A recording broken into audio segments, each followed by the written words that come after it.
নিষিদ্ধ ঘোষণা করা হচ্ছে না? তারা নির্বাচনে অংশ নিবে আর আমরা কি ললিপপ খাবো? ওটা লিপ্ত হবে। সুতরাং এই আওয়ামী লীগকে নির্মূল করতে হবে। সাংবাদিক ভাইরা আপনারা দেখেছেন যে যারা 24 সালের দামি নির্বাচনে অংশ নিয়েছে, যারা হাসিনাকে স্বৈরাচার বানিয়েছে, তারাও নাকি আগামী নির্বাচনে অংশগ্রহণ করতে চায়। আমাদের স্পষ্ট কথা, আগামী নির্বাচনে আওয়ামী লীগ জাতীয় পার্টি 14 দল অংশগ্রহণ করতে পারবে না। এবং যারা আওয়ামী লীগের পদে ছিল তাদের অনেকে দেখছি বিভিন্ন জায়গায় তারা বক্তব্য দিচ্ছে তারা আগামী নির্বাচনে অংশ নেবে।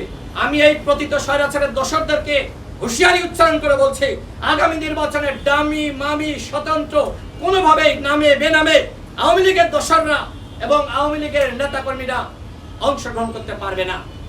আওয়ামী লীগকে নিষিদ্ধ করা হয়েছে। আমার প্রশ্ন হলো, এখনো পর্যন্ত আওয়ামী লীগের দোসর জাতীয় পার্টি এবং 14 দলের সাংগঠনিক কার্যক্রম কেন নিষিদ্ধ ঘোষণা করা হচ্ছে না? তারা নির্বাচনে অংশ নিবে আর আমরা কি ললিপপ খাবো? কোনোভাবেই না।